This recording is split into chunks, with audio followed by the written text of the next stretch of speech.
Ce n'est pas un hasard si vous êtes venu voir cette vidéo. Si ces mots sont désormais sous vos yeux, c'est que quelque chose en vous a déjà commencé à s'éveiller. L'univers n'agit pas sans but, et Tho, l'ancien scribe des dieux, ne révèle pas ses mystères à n'importe qui. Leurs codes ne sont pas donnés à ceux qui sont distraits ou à ceux qui dorment encore. Ils surviennent seulement au moment exact où votre âme est prête à se souvenir.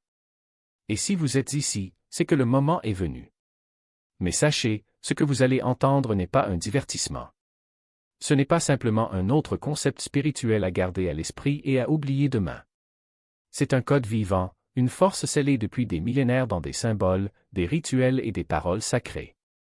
Caché de ceux qui l'utiliseraient de manière irresponsable, attendant ceux qui sont prêts à créer la réalité en pleine conscience. Le code des manifestations ne parle pas d'illusions ou de désirs vides. Il touche à l'architecture même de l'existence, où la pensée devient parole et la parole devient vie. Et voici la vérité à laquelle la plupart ne sont pas prêts à faire face: une fois que vous avez entendu ce code, vous ne pouvez plus l'entendre. À partir du moment où il entre dans votre conscience, il commence à agir, à façonner, à s'éveiller, à exiger un alignement.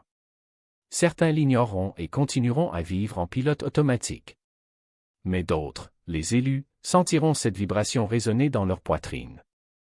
Vous réaliserez que ce message vous a trouvé parce que vous êtes prêt à manifester non seulement ce que vous désirez, mais aussi la réalité pour laquelle vous êtes né. Pour les anciens Égyptiens, rien n'était aléatoire. Chaque étoile, chaque mouvement, chaque souffle suivait un ordre sacré. Au centre de cet ordre se trouvait Tho, non seulement le scribe des dieux, mais aussi le pont entre l'invisible et ce qui pouvait être créé par la parole. Pour eux, avant la création il y avait la pensée, et avant que la pensée ne prenne forme, il fallait une voix, une parole, une vibration. Tho était cette voix. Il n'était pas un simple enregistreur d'histoires divines, mais l'intelligence qui transformait l'invisible en scène. Pendant plus de 4000 ans, cette vérité est restée cachée dans les temples, taillée dans la pierre, codée en symboles que seuls les initiés pouvaient déchiffrer. Les civilisations se sont développées et ont chuté, et le code a été oublié par la plupart. Mais la connaissance ne peut pas être détruite, elle attend seulement. Et lorsqu'il réapparaît, ce n'est pas par hasard. Il choisit. Cela arrive au moment précis où l'âme est prête à aligner la pensée, la parole et la réalité. Si cette vidéo est apparue devant vous, c'est parce que votre esprit vous a appelé, et cette présence ne répond que lorsque le moment est venu. Alors maintenant, vous sentez quelque chose remuer en vous. Une vibration, un murmure, presque comme un souvenir qu'on ne peut expliquer complètement. Ce n'est pas seulement de la curiosité, c'est de la reconnaissance. Vous n'êtes pas là pour consommer des informations. Vous êtes ici parce que votre âme se souvient. Et pendant que vous écoutez, je vous invite à participer à ce souvenir. Commentez ci-dessous quelque chose de simple, quelque chose qui marque ce moment, comme les mots « Je suis prêt ». Que ce soit votre premier alignement actif, votre façon de dire à l'univers que vous n'êtes pas là par hasard. Vous êtes ici par destin.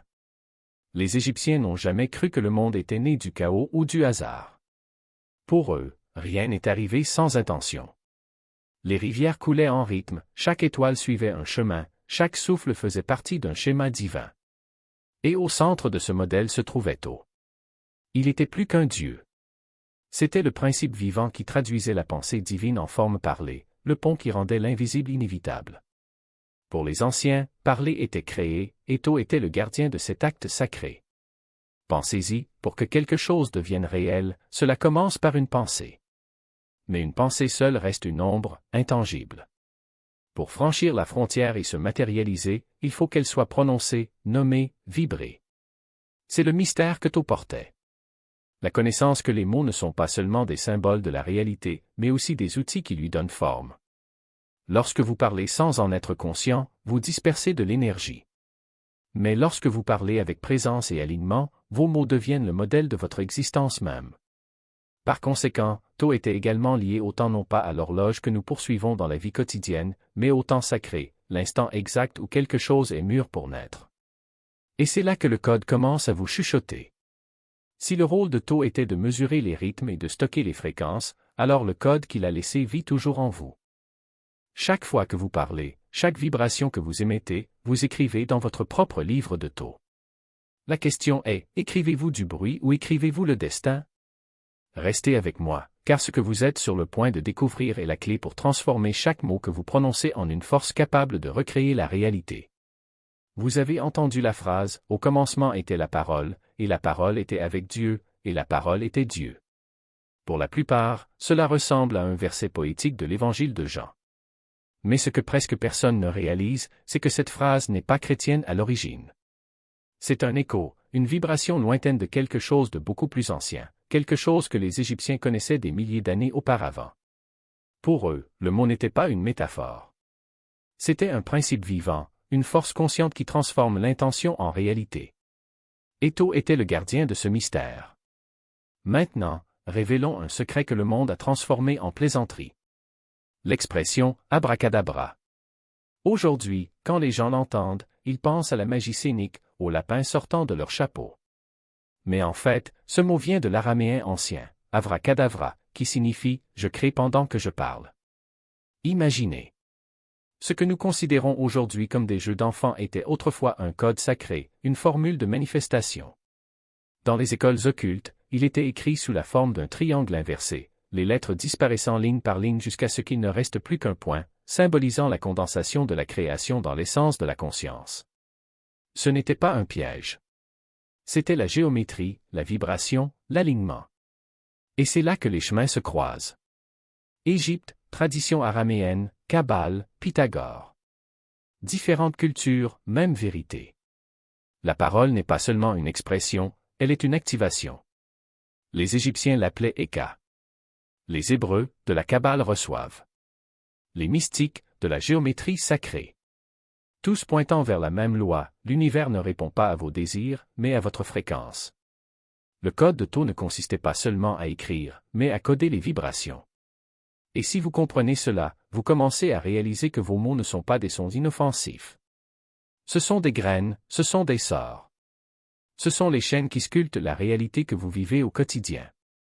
Les Égyptiens parlaient d'un livre caché, le livre de Thoth. On disait qu'il était enfermé dans une voûte de fer, gardé par des serpents et scellé d'enchantements. À l'intérieur, deux formules sacrées, une pour commander les éléments, une autre pour voir les dieux eux-mêmes. Imaginez la puissance d'un texte comme celui-ci. Imaginez avoir entre vos mains la capacité de maîtriser les forces de la création. Mais voici l'avertissement, ceux qui l'ont ouvert avant d'être prêts ont payé un prix trop élevé. Le prix payé par Nificaptor n'était pas seulement une perte, mais une leçon gravée dans la chair et le sang. Il a ouvert le livre par cupidité, et ce qu'il a découvert n'était pas du pouvoir, c'était un miroir qui reflétait sa propre fragilité. La femme et le fils n'ont pas disparu par hasard, ils furent arrachés par la force d'une vérité qu'ils n'étaient pas encore prêts à supporter. Setnès, à son tour, a recherché le livre avec l'avidité de quelqu'un qui croit que la connaissance est un trésor à voler et non à conquérir. Il a failli perdre son âme car il confondait possession et sagesse. Et c'est là que le message se révèle dans toute sa clarté, la connaissance ne se donne pas, elle se vibre. Il ne s'agit pas de trouver des réponses, il s'agit de devenir la réponse. Réalisez-vous la profondeur de cela? Le livre de Thoth n'a jamais été un objet physique. C'était un test déguisé en récompense. Pour ceux qui n'y étaient pas préparés, cela s'est transformé en destruction, pour les alignés, révélation. La loi de la manifestation ne se limite pas à imposer la réalité, elle nécessite de la maintenir. Vous recevez du pouvoir non pas parce que vous le voulez, mais parce que votre champ intérieur est prêt à le contenir. C'est là la véritable initiation, toucher le mystère sans s'y laisser consumer, approcher le nœud sacré non avec arrogance mais avec révérence. Et c'est pourquoi Thoth a toujours observé, enregistré, pesé. Pas comme une punition, mais comme un réflexe. Voici la préfiguration. Le livre de Thoth n'est pas perdu. Il ne repose pas dans des tombeaux oubliés ni emprisonné dans des temples en ruine. Il vit en vous. Chaque pensée que vous autorisez, chaque mot que vous prononcez, chaque émotion que vous répétez, tout cela est inscrit sur votre propre tablette vivante. Tu es le parchemin. Vous êtes le temple. Et si vous en êtes arrivé là, c'est que vous êtes prêt à découvrir comment ouvrir ce livre de l'intérieur de vous-même. Mais il y a un détail crucial. La plupart des gens passent leur vie en guerre contre eux-mêmes. Ils désirent l'abondance, mais parlent de rareté. Ils aspirent à l'amour, mais répètent des mots enracinés dans la peur. Ils rêvent de liberté, mais affirment leurs limites à chaque phrase. Et puis ils se demandent pourquoi rien ne change. Ce que révèle la sagesse ancienne et ce que la psychologie moderne commence seulement à comprendre, c'est que ces paroles ne sont pas innocentes. Ce sont des instructions. L'univers ne vous punit pas, il répond simplement à la vibration que vous dégagez. Lorsque vous comprenez cela, vous cessez d'être victime du hasard et devenez l'architecte de votre réalité. Les Égyptiens symbolisaient cette vérité dans la salle du jugement, où le cœur était pesé contre la plume de la vérité tandis que Thoth enregistrait le résultat en silence. Mais voici le secret, ce jugement ne commence pas après la mort. Cela se produit maintenant. Chaque mot que vous prononcez est un poids sur la balance. Chaque phrase vous aligne avec la vérité ou vous déséquilibre. Et c'est là le grand tournant psychologique, lorsque vous réalisez que votre destin n'est pas écrit par le monde extérieur, mais par votre propre voix. Dès que vous assumez la responsabilité de vos paroles, vous commencez à apporter l'harmonie là où régnait autrefois le chaos. Pensez à la libération que cela apporte. Ne plus courir après la chance, ne plus craindre un destin aléatoire, ne plus être emprisonné par des schémas inconscients. Au lieu de cela, vous vous éveillez à la cohérence, à l'alignement entre la pensée, l'émotion et la parole. C'est la manifestation du 3e degré, non pas un acte désespéré de vouloir, mais un rythme régulier qui façonne la réalité avec précision. Lorsque vous pratiquez cela, la vie cesse d'être un champ de bataille et devient un miroir. Et c'est là que réside le plus grand avantage, vous n'êtes plus perdu dans le bruit. Vous devenez l'instrument de l'harmonie elle-même. Dans les prochains instants, vous recevrez la pratique exacte pour activer cela dans votre vie. Parce que la sagesse sans application n'est qu'un autre concept oublié. Thoth n'a pas révélé des connaissances pour impressionner, il a révélé des codes à transformer. Et le code de la manifestation commence par quelque chose de si simple que la plupart l'ignorent, le silence. Chaque matin, avant de toucher votre téléphone portable, avant de parler à quelqu'un, restez assis dans un silence complet pendant 2 minutes. Respirez simplement. Regardez vos pensées passer sans les poursuivre. Ce n'est pas du temps perdu, c'est le sol fertile, les terres sacrées où naîtra la parole créatrice. De ce silence, choisissez une seule phrase. Mais attention, cela ne peut pas être une phrase de désespoir ou de désir vide. Cela devrait être une affirmation d'alignement, quelque chose que vous êtes prêt à vivre. Par exemple, mes paroles ne portent que vérité et puissance, ou je manifeste seulement ce que mon âme est prête à soutenir. Répétez cette phrase à voix haute 3 fois, le dos droit, les pieds fermement posés au sol et les yeux fermés. Ne vous contentez pas de le dire, ressentez-le. Laissez la vibration de votre propre voix remplir votre corps, comme si votre être tout entier devenait un temple vivant où ce code était inscrit. Effectuez ensuite un geste simple et en totale présence, allumez une bougie, faites votre lit, versez de l'eau dans un verre. Faites-le comme si chaque mouvement était sacré, comme si Thoth lui-même l'enregistrait dans son livre éternel. Parce qu'il est, à travers vous. Tout au long de la journée, surveillez vos propos. Lorsque vous remarquez que vous dites quelque chose de déplacé, arrêtez-vous, respirez et répétez la phrase, cette fois de manière cohérente. C'est le rituel quotidien de manifestation, non pas de fantaisie, mais d'alignement. Et si vous le pratiquez pendant 7 jours, vous ressentirez le changement.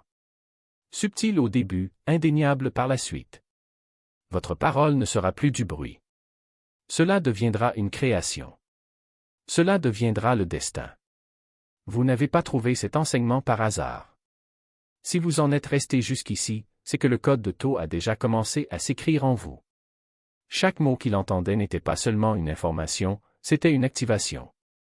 Quelque chose en vous a bougé, et que vous en soyez pleinement conscient ou non, la vibration a été implantée. Désormais, vos mots ne sonneront plus de la même manière. Vous ressentirez le poids de chaque phrase, la résonance de chaque vibration, comme si l'univers lui-même vous écoutait. Et il l'est. Mais là réside un mystère encore plus grand, ce que je révèle aujourd'hui n'est que la première porte. Le code de pensée n'est pas une vérité unique, mais un chemin à plusieurs niveaux. En plus du mot, il y a des symboles. En plus des symboles, des chiffres. Au-delà des chiffres, la géométrie de l'âme. Les anciens le savaient et en ont laissé des fragments dispersés dans toutes les cultures, de l'Égypte à la Kabbale, des évangiles aux mystiques de toutes les traditions. Et si vous êtes ici maintenant, c'est parce que vous êtes prêt à aller plus loin, prêt à entrer dans la prochaine révélation. Je vous laisse donc un choix, laisserez-vous ce message s'effacer comme une autre vidéo oubliée? Ou allez-vous l'inscrire dans votre vie comme une vérité vivante? Commentez ci-dessous avec les mots simples « Je suis prêt à sceller mon alignement ». Et si vous ressentez l'appel à continuer sur ce chemin, signez les codes divins. Parce que la prochaine révélation dévoilera un secret encore plus grand, un secret que seuls les élus sont destinés à découvrir. N'oubliez pas, vous n'avez pas trouvé cela par hasard. Ou plutôt, le hasard n'existe pas. Le tableau vous attendait déjà.